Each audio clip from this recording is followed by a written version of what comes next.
Nous allons prier ensemble. Dieu notre Père, qui est miséricordieux, merci. Nous devions recevoir la punition. C'est ce qui nous était réservé, mais tu as eu pitié de nous.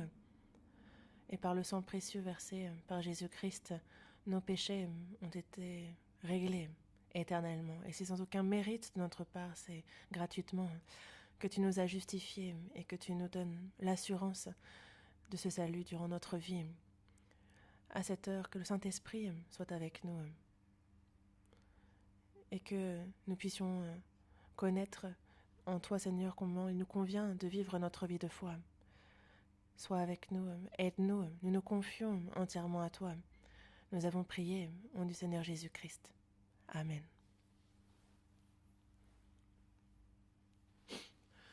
Ouvrons la Bible à l'Évangile selon Luc, chapitre 1. Évangile selon Luc, chapitre 1, verset 77.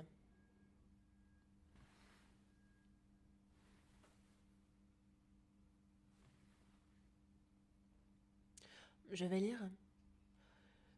Afin de donner à son peuple la connaissance du salut par le pardon de ses péchés. Jusqu'ici. À cette heure, nous allons simplement, je vais vous parler de l'assurance du salut et de la croissance dans la foi. Dans ce monde, il n'y a rien de plus important que de recevoir le salut. Et c'est pour cela que ceux qui ont reçu le salut, je vais vous parler de ce qu'il faut absolument qu'ils connaissent. Lorsque nous disons avoir reçu le salut, qu'est-ce que cela comprend? Qu'est-ce que cela veut dire? Et dans Luc, chapitre 1, verset 77, il est dit « Afin de donner à son peuple la connaissance du salut par le pardon de ses péchés. » Certains disent avoir reçu le salut, mais ne jamais avoir reçu le pardon de leurs péchés. Alors dès le départ, ce n'est pas le salut. Parce qu'il n'y a pas de salut sans pardon des péchés. Et donc le plus important en ce qui concerne le salut, comme il est dit ici, c'est afin de donner à son peuple la connaissance du salut par le pardon de ses péchés. Et c'est très important. Voyons dans Luc, Évangile selon Luc, chapitre 24. Évangile selon Luc, chapitre 24, verset 44.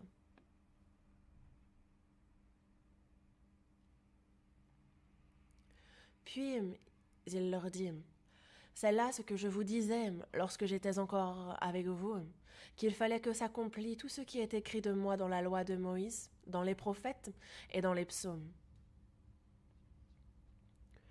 Alors il leur ouvrit l'esprit, afin qu'ils comprissent les Écritures. Et il leur dit « Ainsi il est écrit que le Christ souffrirait et qu'il ressusciterait des morts le 3e jour, et que la repentance et le pardon des péchés me seraient prêchés en son nom à toutes les nations, à commencer par Jérusalem. Vous êtes témoins de ces choses. » C'est ici ce que Jésus dit directement. Verset 47, et que la repentance et le pardon des péchés seraient prêchés en son nom. À ceux qui ont la repentance, il y a le pardon des péchés. Et que la repentance et le pardon des péchés seraient prêchés. La repentance est nécessaire au salut, et c'est quelque chose qui sera prêché en son nom à toutes les nations, à commencer par Jérusalem. Lorsque nous disons avoir reçu le salut, la première chose que cela signifie, c'est que nous avons le pardon de nos péchés. Voyons voir dans Actes, chapitre 3, Actes des Apôtres, chapitre 3. Chapitre 3, verset 19.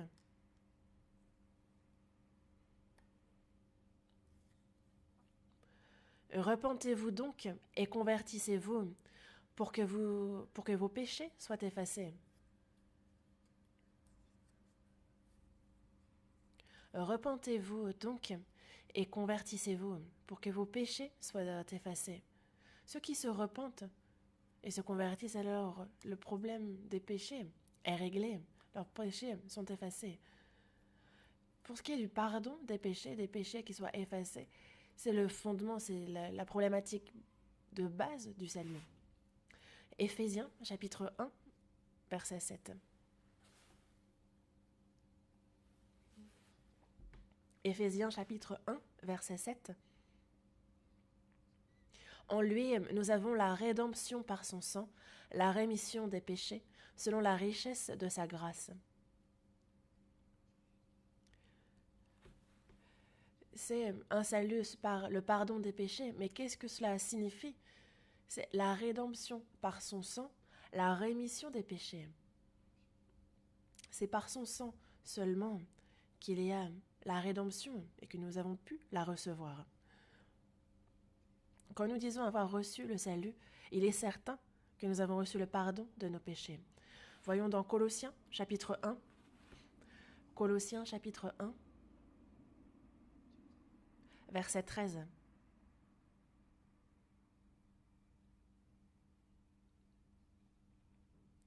Qui nous a délivrés de la puissance des ténèbres et nous a transportés dans le royaume du Fils de son amour.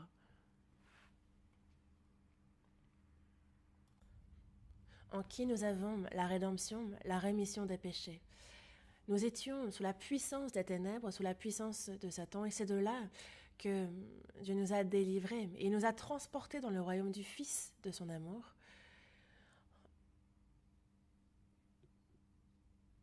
Il nous a transportés dans le royaume du Fils de son amour, en qui nous avons la rédemption, la rémission des péchés. Et ce qui est important, c'est à quel point est-ce que nos péchés ont été pardonnés. Chapitre 2, verset 13. Vous qui étiez morts par vos offenses et par l'incirconcision de votre chair, il vous a rendus à la vie avec lui, en nous faisant grâce pour toutes nos offenses. Nous qui étions morts par nos offenses et par l'incirconcision de notre chair, lorsqu'il nous a pardonnés, il nous a fait grâce et il nous a pardonné pour toutes nos offenses. Il a donc ainsi accompli la rédemption éternelle. Et ceux qui ont reçu la rédemption des péchés, la rémission des péchés, le pardon des péchés, il y a un jour où cela s'est produit. Colossiens chapitre 1, verset 6. Il est au milieu de vous et dans le monde entier. Il porte des fruits et il va grandissant, comme c'est aussi le cas parmi vous, depuis le jour où vous avez entendu et connu la grâce de Dieu conformément à la vérité. Dans l'évangile qui est au milieu de vous et qui est dans le monde entier, il y a la grâce, mais concrètement, c'est le sang de Jésus qui a réglé éternellement le problème des péchés. Et il y a ce jour, depuis le jour, quel beau jour le jour où nous avons reçu le salut, le jour où nous avons été pardonnés. Depuis le jour, la première chose, quand nous disons avoir reçu le salut, la première chose que cela signifie, c'est que nous avons reçu le pardon des péchés. Et une autre chose, c'est également que cela signifie également la justification. Actes, chapitre 13. Actes, chapitre 13, verset 38.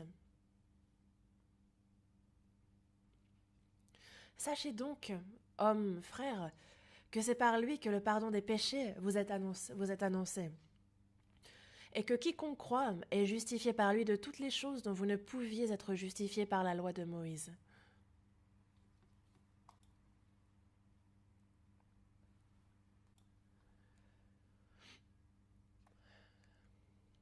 On n'a pas seulement reçu le pardon des péchés, mais quiconque croit est justifié par lui. Et donc lorsqu'on dit avoir reçu le salut, cela comprend également le fait d'avoir été justifié. Je vais vous en parler en détail. Être justifié. Et c'est un terme bien au-dessus du pardon des péchés. Voyons dans Romains chapitre 3. Romains chapitre 3.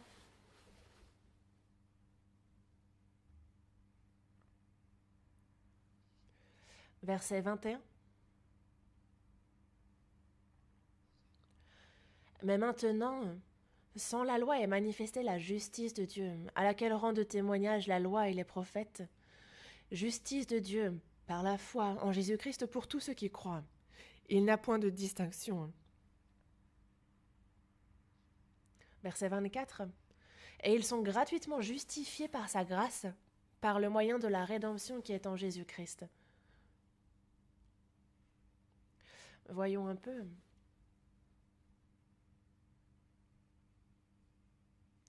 L'homme, lorsqu'il naît sur cette terre, il naît sous la loi.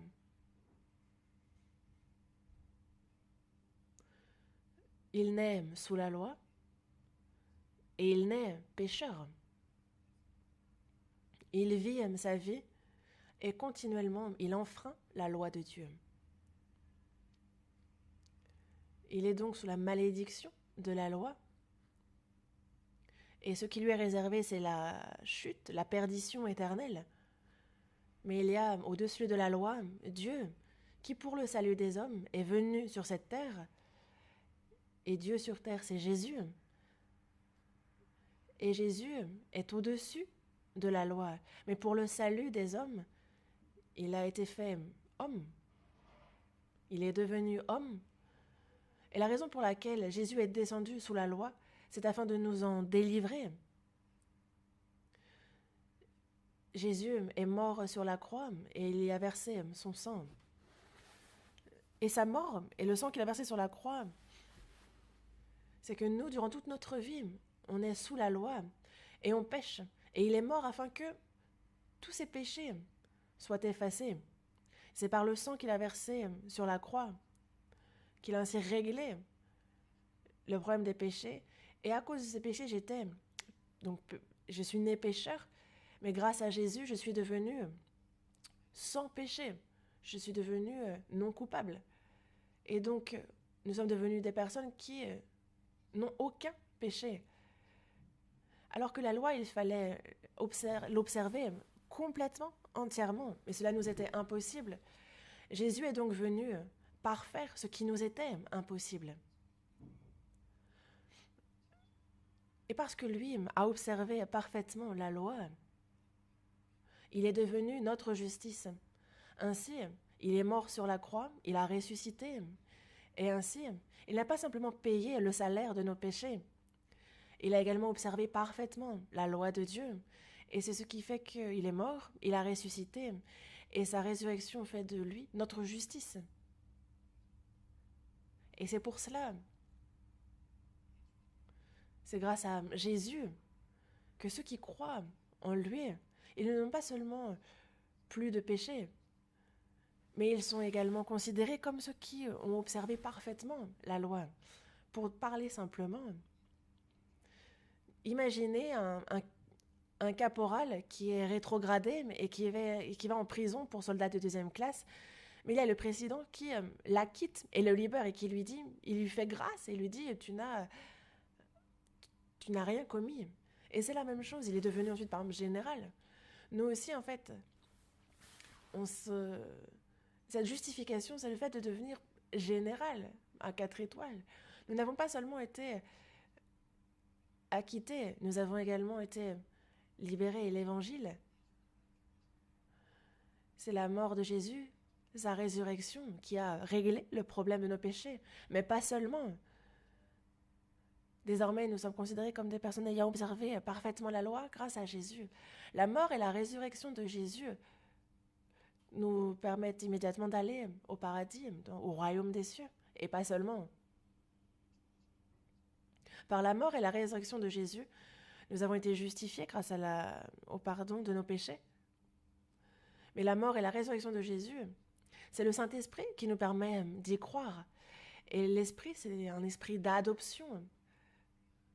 Et il est bien dit, pour le pardon de vos péchés, et vous recevrez le don du Saint-Esprit. Lorsque nous recevons le salut, nous recevons immédiatement le Saint-Esprit. Dieu devient notre Père.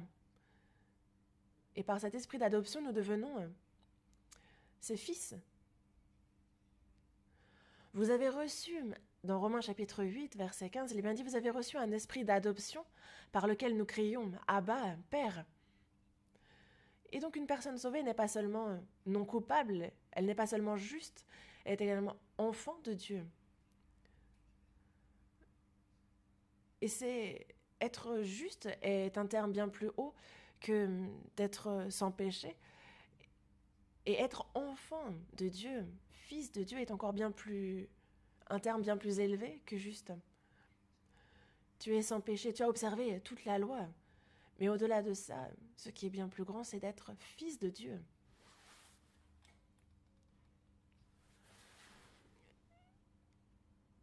Et nous avons donc cette prière, possible désormais entre le Fils et le Père.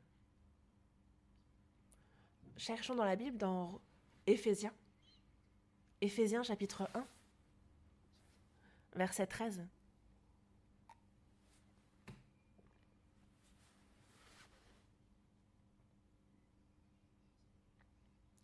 En lui, vous aussi, après avoir entendu la parole de la vérité, l'évangile de votre salut, en lui vous avez cru et vous avez été scellés du Saint-Esprit qui avait été promis.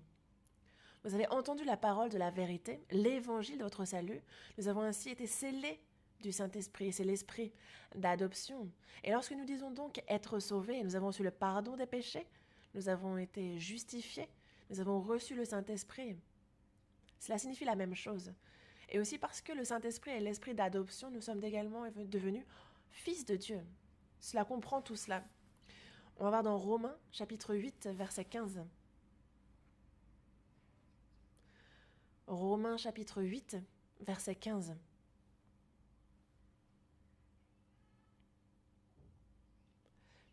Et vous n'avez point reçu un esprit de servitude pour être encore dans la crainte, mais vous avez reçu un esprit d'adoption par lequel nous crions « Abba, Père ». L'Esprit lui-même rend témoignage à notre esprit que nous sommes enfants de Dieu.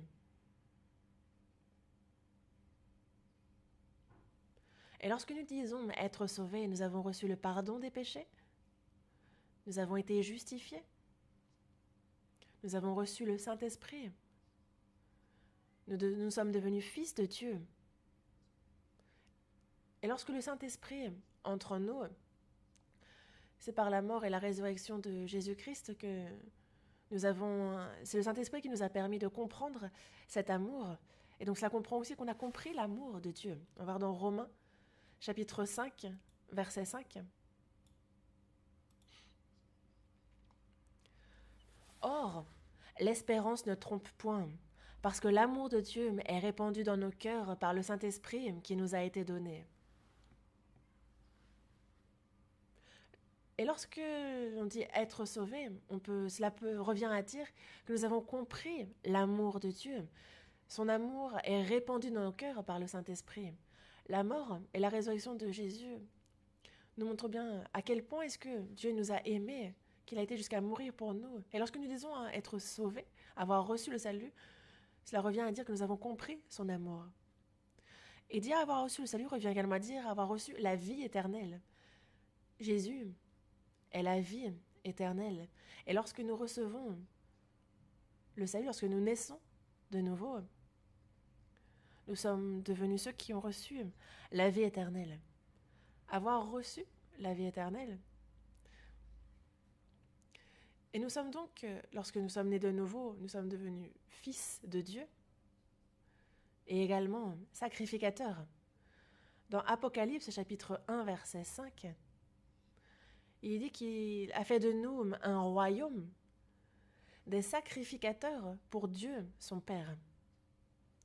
Et quand on dit sacrificateur, c'était quelque chose de grand pour le peuple d'Israël.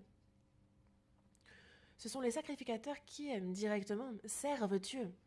Et nous qui sommes nés de nouveau, nous sommes devenus ceux qui pouvons désormais servir Dieu. Et lorsque nous disons avoir reçu le salut, cela comprend tout ce que nous venons de voir. Et qui seraient les hommes les plus heureux sur cette terre? Ceux qui ont reçu le salut, ceux qui sont nés de nouveau, sont devenus ceux qui ont reçu la plus grande bénédiction, qui sont les plus heureux. Dieu est la bénédiction. Et Jésus et Dieu fait homme. Jésus est lui-même une bénédiction. Et il n'y a que l'Évangile qui nous permet d'avoir un lien avec Jésus. Et lorsque, grâce à cet Évangile, nous sommes liés à Jésus, lorsque nous sommes devenus une seule âme, alors la personne qui naît de nouveau devient elle-même une bénédiction. Et dans la Genèse, chapitre 12, verset 2, il est dit d'Abraham que tu seras une source de bénédiction. En anglais, you shall be a blessing. Tu es une bénédiction. Et non pas seulement Abraham, mais également tous ceux qui ont la même foi sont devenus une source de bénédiction. Et j'ai beaucoup de sources de bénédiction en face de moi. Et lorsque nous marchons, c'est une bénédiction qui se balade. À l'époque de Jésus, lorsque Jésus marchait, ceux qui créaient un lien avec lui, il s'approchait de la bénédiction. Et c'est lui qui est le chemin pour la bénédiction. Et ceux qui ont reçu le pardon des péchés par le sang du Seigneur, il y a une chose qu'il leur faut savoir, c'est que ceux qui sont devenus fils de Dieu, en aucune façon, ils ne périssent. Et c'est un point très important. Ceux qui sont nés de nouveau, peuvent-ils périr? Les fils de Dieu ne connaissent pas la perdition. Pourquoi? Parce que lorsque nous recevons le pardon des péchés, la rédemption des péchés, ceux qui sont devenus fils de Dieu, le Saint-Esprit entre en eux. Et le Saint-Esprit, dans la Bible, il est dit que c'est une arre. Et lorsqu'une personne reçoit le salut, elle naît de nouveau, elle reçoit le Saint-Esprit en don. Et dans la seconde épître aux Corinthiens, chapitre 1 et chapitre 5, on décrit le Saint-Esprit comme les arts de l'Esprit. C'est donc une garantie. Et dans Éphésiens, chapitre 1, il dit que nous avons été scellés du Saint-Esprit. Et dans Éphésiens, chapitre 4, il dit que le Saint-Esprit de Dieu, qui est entré en nous, il a été scellé pour le jour de la rédemption. Et parce que le Saint-Esprit ne nous quitte pas, il ne sort pas. C'est donc une garantie pour nous. Notre salut est garanti par les arts de l'Esprit. Jean, chapitre 10.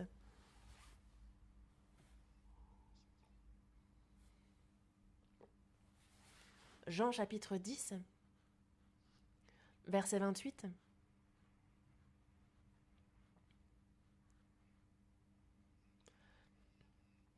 Je leur donne la vie éternelle, et elles ne périront jamais, et personne ne les ravira de ma main.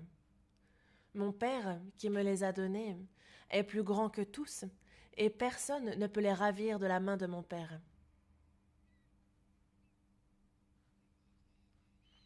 Je leur donne la vie éternelle, et elles ne périront jamais. La vie éternelle est éternelle, elles ne périront jamais. Et personne ne les ravira de ma main. Mon Père, qui me les a donnés, est plus grand que tous, et personne ne peut les ravir de la main de mon Père.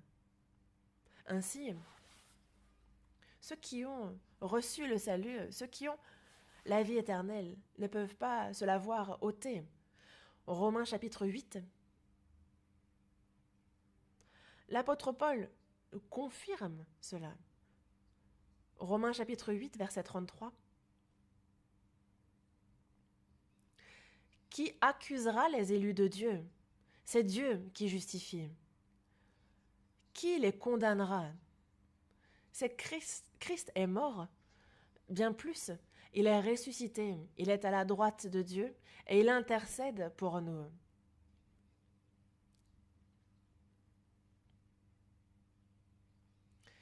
Qui accusera les élus de Dieu? Dieu, qui est le plus grand des juges, nous a justifiés. Qui accusera les élus de Dieu? Christ est mort, bien plus, il est ressuscité, il est à la droite de Dieu. Et il intercède pour nous.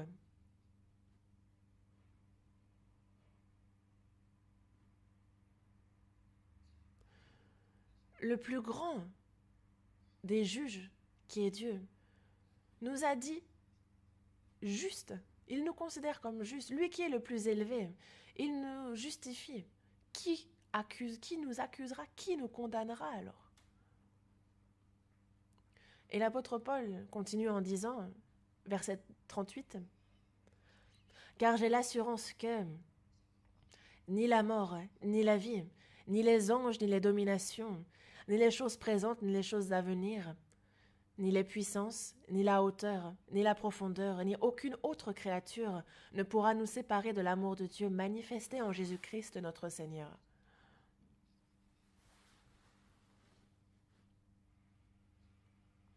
Si on compte, il y a 10 choses. Ceux qui sont liés à Dieu, ceux qui l'ont véritablement compris, ceux qui ont en eux le Saint-Esprit, il n'y a rien qui puisse les séparer de Dieu. Ni la mort, ni la vie, ni les anges, ni les dominations, ni les choses présentes, ni les choses à venir, ni les puissances, ni la hauteur, ni la profondeur, ni aucune autre créature ne pourra nous séparer de l'amour de Dieu manifesté en Jésus-Christ notre Seigneur.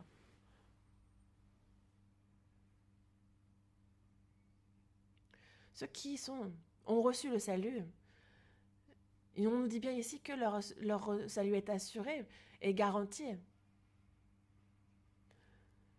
Et une personne sauvée a toujours cette nature pécheresse, ce caractère. Mais le Seigneur nous a libérés de la mort, de la perdition. Et le Saint-Esprit qui est venu en nous, il travaille sur l'âme de la personne sauvée. Et petit à petit, la personne sauvée change ainsi.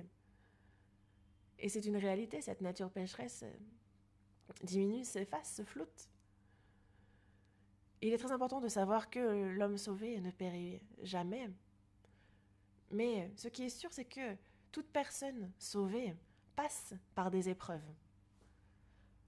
Israël ont fait l'expérience du sang de l'agneau. Ils ont traversé la mer Rouge et ils ont crié « Hourra !» Et ils rentrent ensuite dans le désert et c'est une vie éprouvante qui commence. Ils ont reçu le salut, ils ont connu l'agneau et ils sont passés la mer Rouge et ils se sont dit « Ah, hourra !» C'est le repos désormais. Mais non, quelques jours après être entrés dans le désert, ils se disent « Ah, je suis dans le désert. » Le peuple d'Israël qui a quitté l'Égypte a passé 40 ans dans ce désert. Et il en va de même pour ceux qui ont reçu le salut. On ne rentre pas immédiatement dans le royaume de Dieu, n'est-ce pas? Il y a ces épreuves à passer. Dans la première épître de Pierre, chapitre 2, il est dit de s'abstenir des convoitises charnelles qui font la guerre à l'homme. Et sur quoi insiste l'apôtre Paul? C'est que à toute personne sauvée, il insiste sur le fait qu'il y a des épreuves. Il y a 3 choses sur lesquelles insiste la première épître de Pierre, c'est que la personne sauvée a payé, le salaire de ses péchés a été payé, mais il y a cette nature pécheresse qui demeure. Il faut donc s'abstenir des convoitises charnelles qui font la guerre à l'âme. Il y a cette chair qui demeure. Et la seconde chose, c'est que aux fils de Dieu, à ceux qui ont reçu le salut, il y a forcément des épreuves. Pourquoi des épreuves? Il nous l'explique après. Voyons le psaume 66. Psaume 66, verset 9.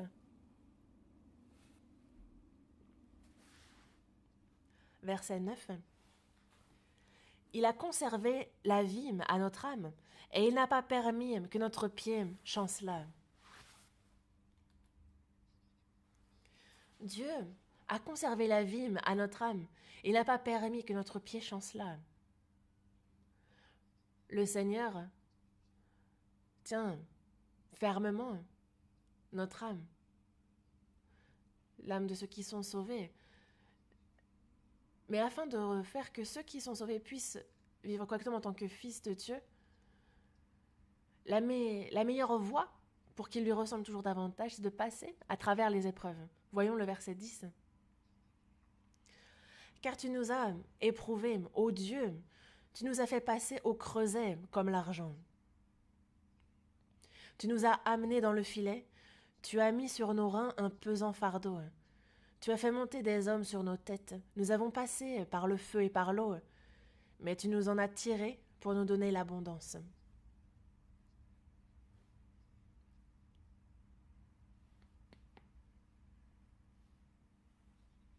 Dieu conserve la vie de l'âme de ceux qui ont reçu la rédemption des péchés. Mais dans la vie de foi, il y a plusieurs épreuves. Il nous éprouve. Il nous fait passer au creuset. Il met sur nos reins un pesant fardeau. Il fait monter des hommes sur nos têtes. On est piétinés par les hommes. On passe par le feu, on passe également par l'eau. Il nous éprouve de diverses manières. Mais tu nous en as tirés pour nous donner l'abondance.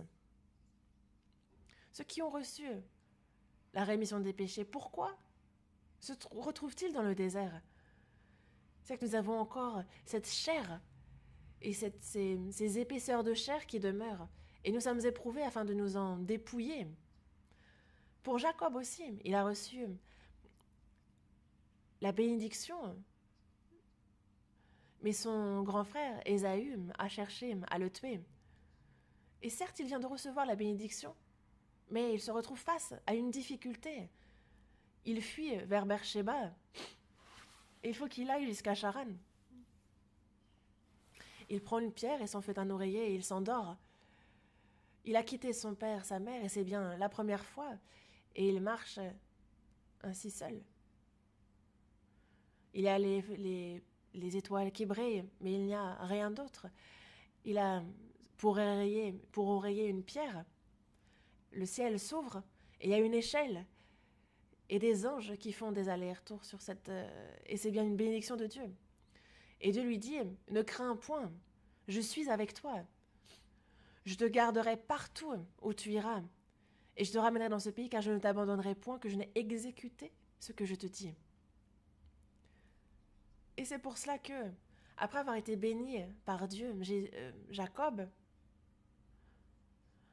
en même temps, il a reçu la promesse que Dieu était avec lui. Mais qu'est-ce qu'il a attendu après? Nous savons très bien que Jacob, et nous savons très bien à quel point est-ce que Jacob est une fouine, il est rusé, fourbe, sournois. Mais il se retrouve ensuite chez Laban, qui est 100 fois plus retors, plus fourbe que lui. Et c'est ainsi que Dieu l'éprouve. Parce que sa chair, il a du mal à s'en dépouiller, alors il va vraiment devoir s'accrocher à Dieu. Mais c'est alors que Dieu va faire de Jacob Israël. Et lorsque ses enfants naissent, nous souhaitons en faire des personnes remarquables. Et ceux qui ont véritablement reçu la rémission des péchés, ils souhaitent les bénir. Et ils doivent être bénis en abondance. Ça doit déborder. Mais c'est la raison pour laquelle, lorsqu'une personne est sauvée, alors commence le désert. C'est éprouvant, fatigant. Voyons voir dans Deutéronome la raison pour laquelle nous sommes ainsi éprouvés.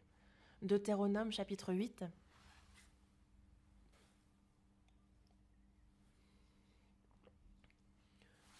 Le sang de l'agneau est l'ombre du sang de Jésus. Et passer par la mer Rouge, c'est le symbole du baptême.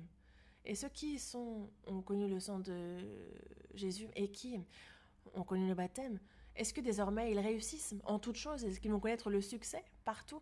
Non. Alors commence le désert. Voyons dans Deutéronome chapitre 8, verset 2, la raison pour laquelle il nous place dans le désert et que nous vivons cette vie dans le désert. Deutéronome chapitre 8, verset 2. Souviens-toi de tout le chemin que l'Éternel, ton Dieu, t'a fait faire pendant ces 40 années dans le désert, afin de l'humilier, de t'éprouver, pour savoir quelles étaient les dispositions de ton cœur et si tu garderais ou non ses commandements. Il t'a humilié, il t'a fait souffrir de la faim et il t'a nourri de la manne, que tu ne connaissais pas et que n'avaient pas connu tes pères, afin de t'apprendre que l'homme ne vit pas de pain seulement, mais qu'un homme vit de tout ce qui sort de la bouche de l'Éternel.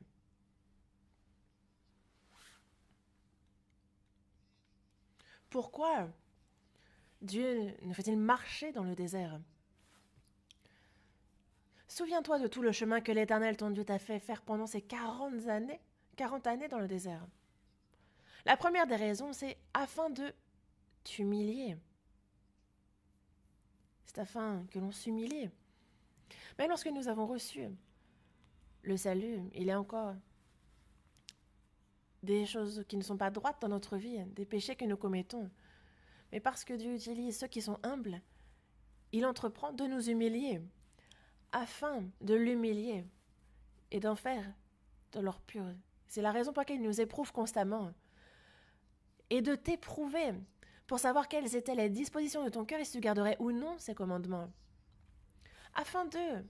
Il t'a humilié, afin de l'humilier. Dans le verset 2, dans le verset 3, afin de t'humilier et de t'éprouver.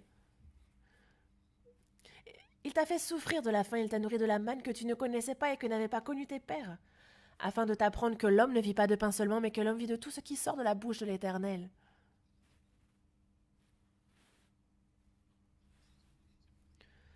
Que comprend-on dans la vie, dans le désert? C'est que l'homme a une âme, et que ce n'est donc pas seulement de pain que l'homme vit, mais qu'il faut bien vivre de tout ce qui sort de la bouche éternelle, de sa parole, et que c'est en lui qu'il faut s'appuyer. Le désert est là pour nous faire comprendre que nous avons besoin de nous appuyer sur Dieu pour vivre, de ne pas s'appuyer sur soi-même, mais de faire confiance à l'Éternel, de s'appuyer sur lui. Et la raison pour laquelle il nous éprouve dans le désert, c'est afin de nous bénir. Dans le verset 16, qui t'a fait manger dans le désert de la manne inconnue à tes pères, afin de t'humilier et de t'éprouver pour te faire ensuite du bien.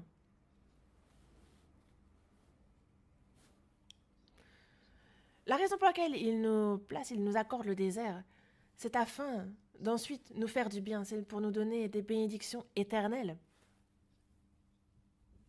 Dieu fait de ses fils, ses véritables fils, afin qu'on soit vraiment digne. Et dans Job, chapitre 23, verset 10, il dit bien « Il sait néanmoins quelle voie j'ai suivie, et s'il m'éprouvait, je sortirais pur comme l'or. »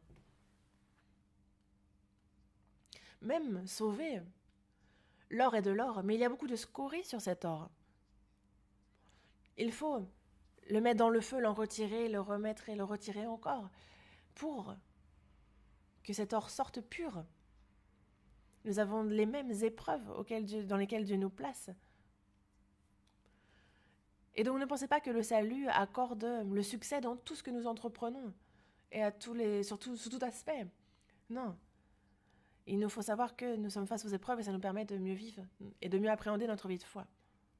C'est dans les difficultés que nous allons vivre, mais c'est ce qui va nous permettre petit à petit de toujours être plus dignes en tant qu'enfants de Dieu. Et la raison pour laquelle il nous accorde ces difficultés, c'est afin que ceux qui sont sauvés puissent être utilisés par lui. La raison pour laquelle il nous a pris pour ses fils, c'est afin que nous puissions en être dignes, de nous faire vivre correctement comme ses fils, afin de nous utiliser. Et il nous dit bien ainsi, lorsque nous faisons face aux épreuves, de nous en réjouir. Voyons dans Jacques, chapitre 1, verset 2.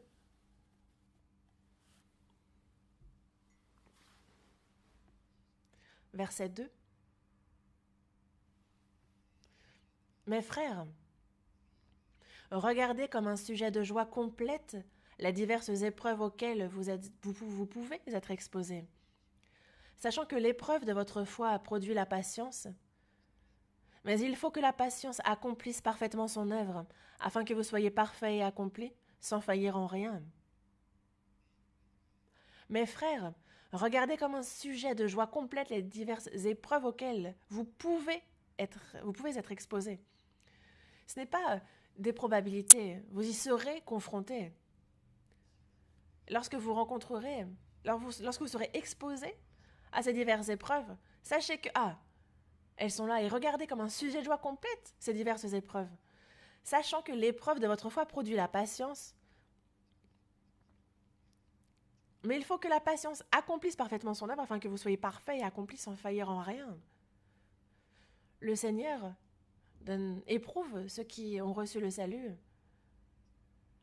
Et c'est une bénédiction parce que sans épreuve, il n'y a pas de gloire. Et lorsque l'on sort victorieux de ces épreuves et que l'on grandit dans la foi, Alors il nous faut savoir que nous aurons ensuite les honneurs, la gloire. Nous serons reçus ainsi par le Seigneur. Tu me conduiras par ton conseil, puis tu me recevras dans la gloire. Comme il nous l'a dit dans le psaume 73, nous avons reçu le salut et il nous place. Il nous enseigne, il nous éprouve. Quand on entre à l'université, on suit le cursus, on suit le programme et on est face à plusieurs choses, comme lorsqu'on intègre l'armée. On rentre à l'armée et après, les difficultés commencent. Il faut que nous soyons entraînés, éprouvés. Mais en sortant victorieux de cet entraînement, il a bien dit nous recevoir dans la gloire. David aussi est devenu roi à travers de nombreuses épreuves. Joseph a été certes intendant, gouverneur, mais il a été avant largement éprouvé. Et le Seigneur aussi a fait face aux épreuves, à de nombreuses épreuves afin qu'il devienne roi des rois. Nous sommes sauvés, nous sommes éprouvés. Et après, nous grandissons dans la foi. Lorsqu'il nous a pris pour ses enfants, il nous a pris, nous sommes les agneaux de son troupeau. Et le temps passe. Et le chrétien est certes un agneau, mais il est également un cheval. Et le cheval est nécessaire quand on entreprend une guerre. Dieu dit bien que ceux qui sont ses enfants, il veut faire de ces agneaux un cheval. Il veut en faire de vaillants chrétiens. Les enfants, les fils de Dieu sont des agneaux. Et ils aiment être ensemble. Et lorsque nous sommes nés de nouveau, nous reconnaissons ceux qui sont nés de nouveau et nous apprécions d'être rassemblés avec les autres sauvés. Et plus nous grandissons dans la foi, petit à petit, et plus nous devenons un vaillant chrétien. Et ceux qui mettent à l'œuvre rapidement ce que le Seigneur ordonne. Et nous qui avons reçu par le sang du Seigneur, nous avons reçu le pardon de nos péchés. Mais il y a plusieurs choses auxquelles il nous faut penser, c'est que même si nous sommes devenus fils de Dieu, il ne faut pas penser que cette nature pécheresse nous a quittés. Moi aussi, lorsque j'ai reçu le salut, je pensais que j'étais devenue comme Jésus, mais du tout. J'ai reçu certes le pardon de mes péchés, mais j'ai toujours cette nature pécheresse. Et je me suis rendu compte que, mais j'ai toujours ça en moi. Mais je me rends compte que c'était en moi, nous avons cette nature pécheresse qui demeure. Cela ne disparaît pas parce que nous avons reçu le salut. Nous avons toujours ces convoitises de la chair qui font la guerre à notre âme. Et une seconde chose qu'il nous faut savoir, forcément que lorsque un homme naît de nouveau, il a cette volonté de croître rapidement. Il a forcément la croissance, mais cela n'est pas immédiat, cela peut prendre du temps, et il est bon de s'en souvenir.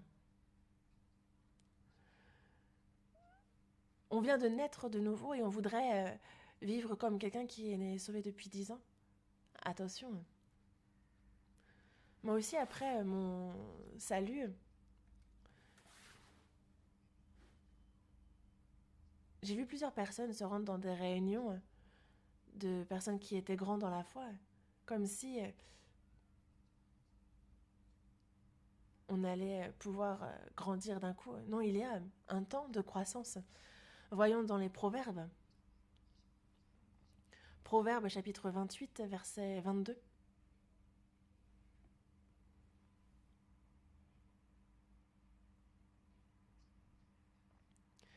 Un homme envieux a hâte de s'enrichir, et il ne sait pas que la disette viendra sur lui. Un homme envieux a hâte de s'enrichir, et il ne sait pas que la disette viendra sur lui. Il ne pense pas même à travailler, mais il veut s'enrichir. Ça n'a pas de sens. Il ne réfléchit pas à ce qu'il peut faire continuellement. Et il y a des personnes qui veulent faire une fois et qui pensent qu'en faisant ça une fois, leur foi va grandir d'un coup. On ne peut pas souhaiter une telle chose. Tout ce qui a la vie prend le temps de grandir continuellement, régulièrement. Il y a cette croissance continue. Et lorsque un nouveau-né naît, il lui faut se nourrir du lait maternel continuellement. Et nous aussi, c'est de la parole qu'il nous faut nous alimenter continuellement, de manière répétée. Alors ainsi nous grandissons.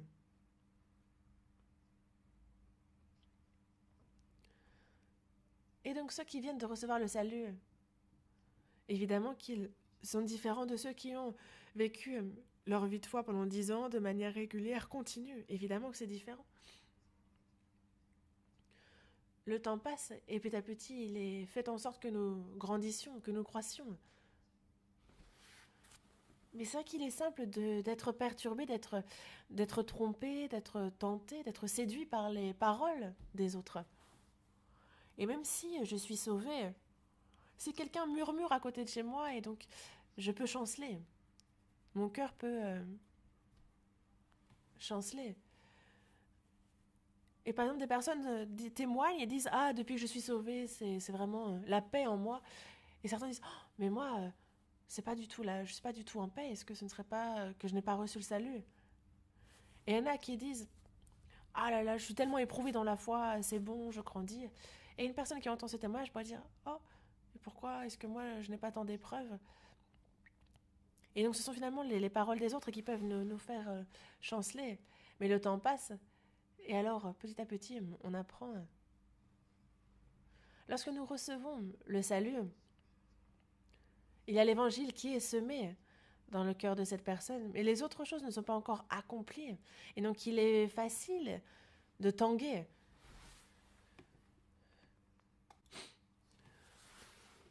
Mais cela prend du temps pour que dans le cœur de cette personne soit semé et grandisse, soit gravé comment il convient de vivre. On a entendu beaucoup de paroles, mais de là à mettre en pratique, cela peut prendre du temps aussi. Certains, même après 10 ans, ont encore du mal à comprendre certaines choses. Et lorsque nous vivons donc notre vie de foi, on se rend compte que c'est ça c'est vrai. On comprend. Et cela peut prendre du temps pour que vraiment cela se grave dans notre cœur. Mais c'est en continu, c'est régulièrement que la vie de foi croît, que nous grandissons. Et une chose aussi, c'est que ceux qui ont reçu le salut ne vont pas pour autant réussir en toutes choses et connaître le succès sur tous les aspects. Regardez, le peuple d'Israël a quitté l'Égypte et ils ont créé Oura. Et 3 jours après, ils se plaignaient dans le désert. Il nous faut savoir que c'est évident. Nous avons reçu la rémission des péchés par le sang versé par le Seigneur. Et il est très important pour nous de demeurer dans l'Église.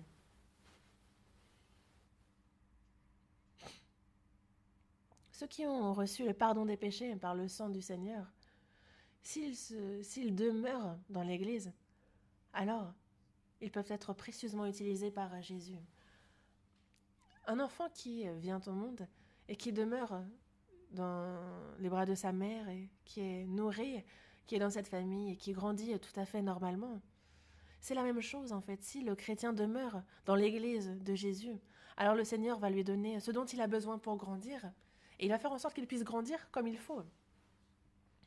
Et ceux qui sont sauvés depuis peu de temps, une autre chose à laquelle il faut que vous fassiez attention, c'est que lorsque vous entendez des témoignages, on peut très bien apprécier ces témoignages, mais cela peut poser problème que de vouloir appliquer directement à soi ce que la personne a dit.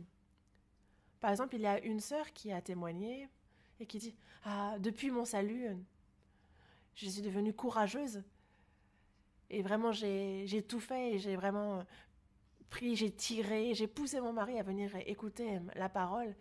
J'ai vraiment poussé mon mari à écouter et finalement, c'est ainsi que mon mari a reçu le salut, finalement. » Et une sœur qui entend ça peut dire « Ah, on peut faire comme ça pour qu'il reçoive le salut. » Mais imaginez que le mari de cette sœur-là, elle, soit très sévère et même très violent. Et la sœur dit « Ah bon, moi aussi je suis sauvée, il faut que je reprenne courage. » Moi aussi, il faut que j'évangélise mon mari. Et si elle pousse fortement son mari, est-ce que vous pensez que son mari va rester de marbre? Il va certainement peut-être même l'empêcher qu'elle se rende elle-même à l'église. Et c'est pour cela que, en ce qui concerne l'évangélisation,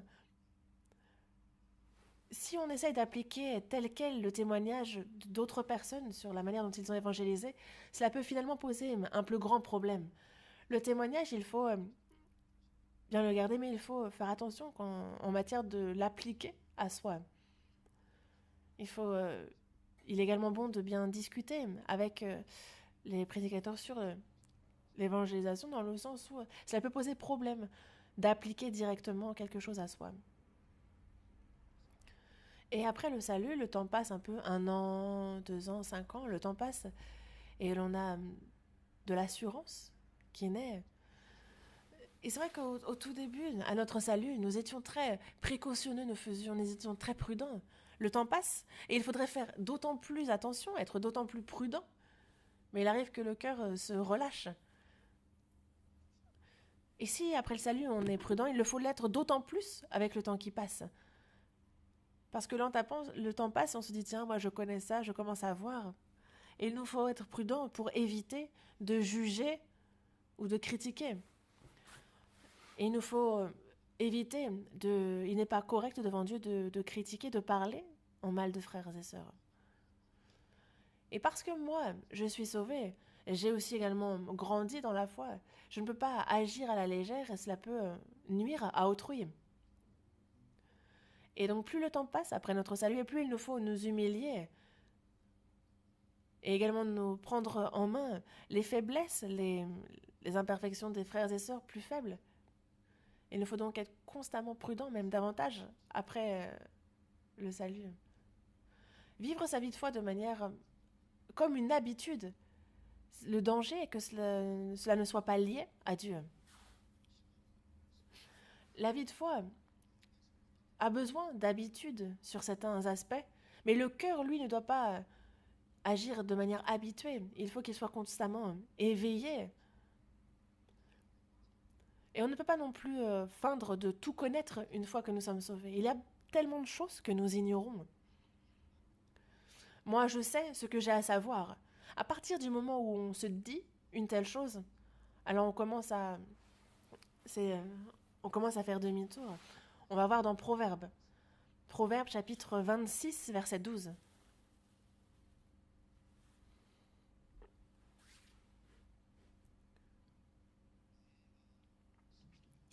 Si tu vois un homme qui se croit sage, il y a plus à espérer d'un insensé que de lui.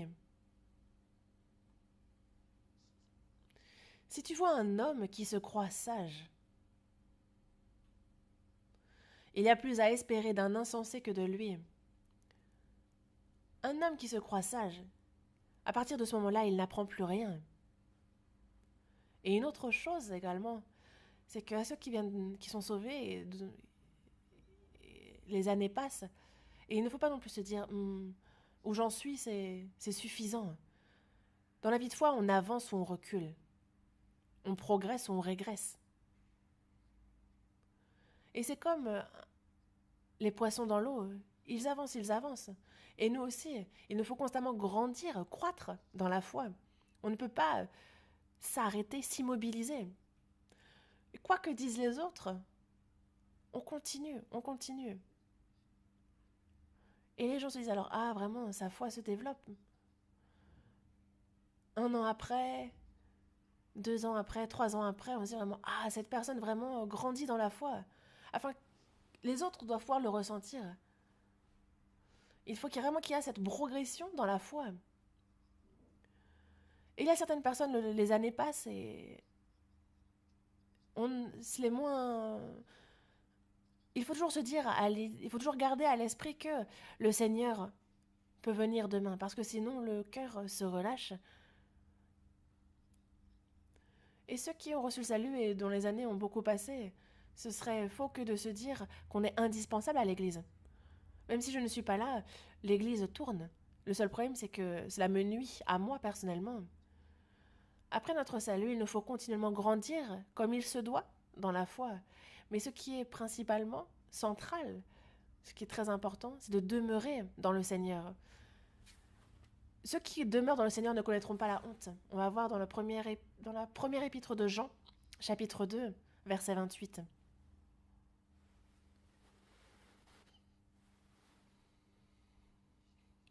Verset 28. Nous lisons ensemble. Et maintenant, petits enfants, demeurez en lui, afin que, lorsqu'il paraîtra, nous ayons de l'assurance et qu'à son avènement, nous ne soyons pas confus et éloignés de lui. Et maintenant, petits enfants, demeurez en lui. Demeurez dans le Seigneur, afin que lorsqu'il paraîtra, nous ayons de l'assurance et qu'à son avènement, nous ne soyons pas confus et éloignés de lui. Ceux qui demeurent dans le Seigneur ne seront pas confus à l'avènement du Seigneur. Mais que signifie demeurer dans le Seigneur?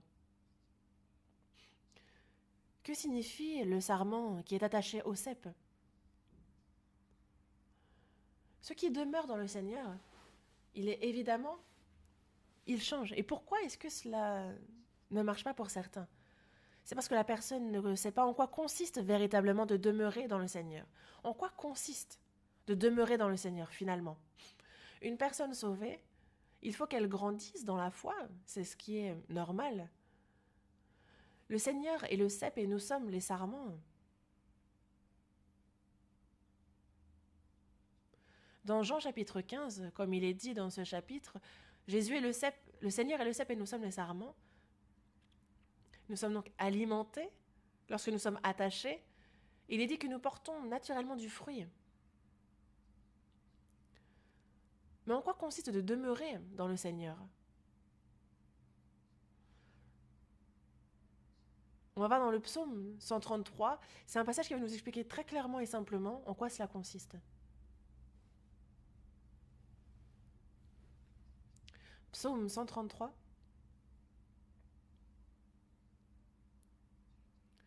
Du verset 1 au verset 3, nous lisons ensemble.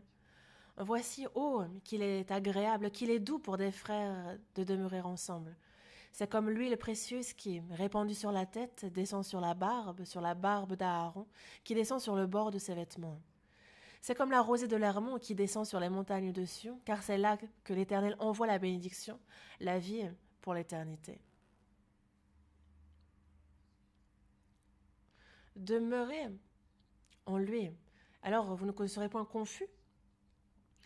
Pour faire simple, demeurer dans le Seigneur, cela revient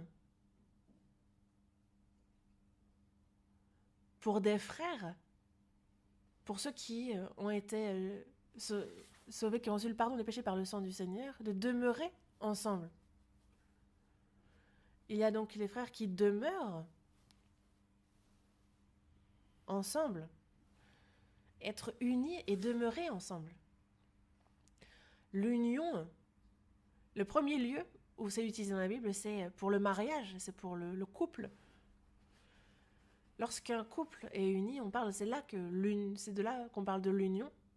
Et ceux qui, par le sang du Seigneur, ont été sauvés, sont désormais liés dans le Seigneur. Et c'est lorsque les frères demeurent ensemble, lorsqu'ils sont unis, comme un couple, comme deux partenaires, alors comme ils sont collés l'un à l'autre, lorsque le sauvé est accroché parmi les frères et sœurs, c'est comme lorsqu'un couple est uni et vit ensemble. Finalement, demeurer dans le Seigneur, c'est partager le meilleur et le pire ensemble. Et venir le dimanche et partir juste après le sermon, ce n'est pas ça, demeurer dans le Seigneur. Venir, se pointer et repartir, ce n'est pas cela. Comment une telle personne peut-elle s'alimenter? Demeurer dans le Seigneur. Alors, on porte des fruits, naturellement.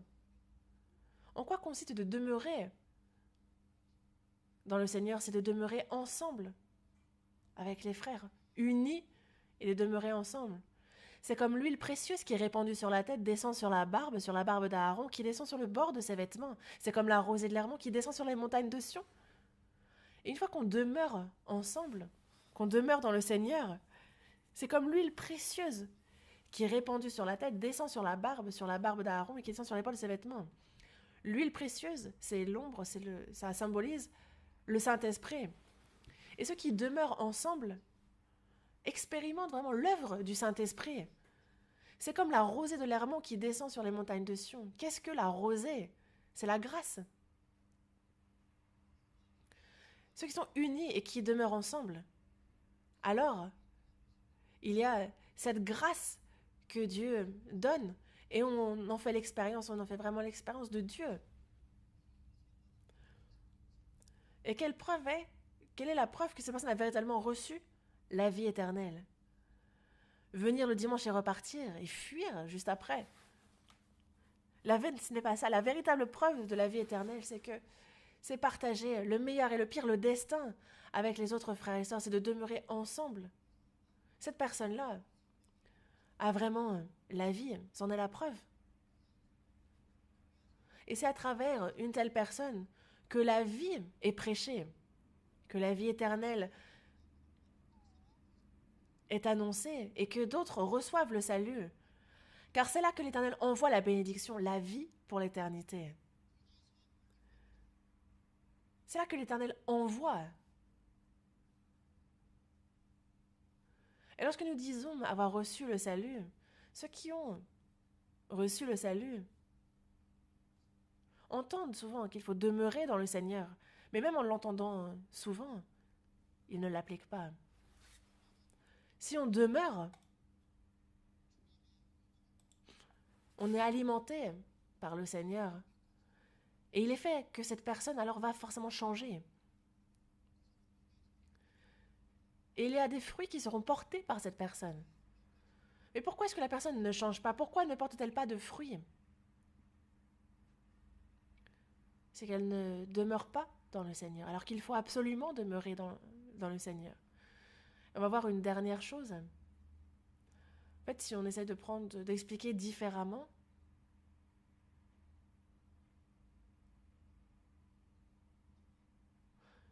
dans la Bible, il est dit que l'âme, on l'a décrit comme un bateau. Il y a notre âme qui est donc un bateau. Et le plus important pour un bateau, c'est qu'il ne fasse pas naufrage. Et c'est le sang de Jésus qui a éternellement lavé les péchés. Et donc, il est bien dit qu'une personne qui a connu le salut ne fait pas naufrage, comme le bateau. Et c'est Jésus qui est le capitaine, et nous sommes...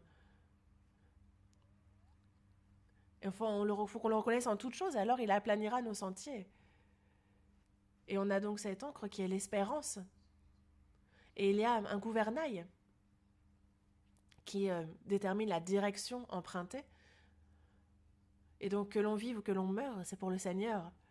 On a notre objectif dans la vie qui est clair. Et pour bien avancer, on a également besoin d'un mât ferme. Il faut que ce mât soit ferme. C'est afin de bien pouvoir capter le vent. Et ce qui affermit ce mât, c'est comme le sarment qui est attaché au cep. C'est comme être unis et demeurer ensemble dans le troupeau des sauvés. C'est cela qui fortifie, qui affermit le mât et qui permet à la force, à la voile qui est le cœur, de capter le vent. Et c'est vraiment la maison où il nous faut demeurer. Et il faut vraiment ouvrir notre cœur. Et une personne qui y arrive, alors il y a le vent qui souffle. Et lorsque le vent est capté, alors on voit le bateau qui avance, qui file. Et le vent, c'est le Saint-Esprit. Et il œuvre à travers ceux qui ont reçu le salut. Et donc s'ils sont bien liés les uns aux autres, s'ils demeurent ensemble, s'ils sont bien alimentés, et qu'ils vivent leur vie de foi. Et lorsque cela se passe, comme sur le schéma, 1 an, 2 ans, 10 ans, alors il va pouvoir continuer à vivre sa vie de foi continuellement. Et lorsqu'il reçoit bien le vent, alors même, s'il y a un obstacle, cela va permettre d'arrêter tout. L'alcool, la drogue, tout, on peut tout arrêter. L'appétit ne disparaît pas par contre. Et c'est ça qu'il nous suffit de demeurer. Et alors, on peut avancer, on peut vivre avec force notre vie de foi. Et ceux qui, par le sang de Jésus, ont reçu le salut, il y a une chose qu'il leur faut absolument savoir. C'est qu'il faut demeurer dans le Seigneur. Et vraiment demeurer. Partager le destin, le meilleur et le pire. C'est ainsi que même s'il y a des difficultés, on s'en sort. Réfléchissez bien à ce point-là. Venir, les allers-retours à l'église ne servent à rien. C'est vraiment ensemble qu'il faut partager le même destin, le meilleur, le pire. Et c'est alors qu'on peut vraiment demeurer dans le Seigneur. Je vais m'arrêter ici aujourd'hui et nous allons prier ensemble. De notre Père qui est miséricordieux, par le sang précieux du Seigneur, tu nous as sauvés. Merci. Tu as pardonné nos péchés, tu nous as justifiés. Tu nous as pris pour tes enfants. Sincèrement, nous te remercions. Et dans le Seigneur, tu nous permets d'être dignes de tes fils et tu nous formes à être des fils corrects. Dans le Seigneur, aide-nous afin que nous puissions demeurer en lui et que nous puissions ainsi grandir comme il se doit dans la foi. Et que petit à petit nous puissions nous améliorer et que tu puisses travailler à travers nous. Nous avons prié en le Seigneur Jésus qui nous aime. Amen.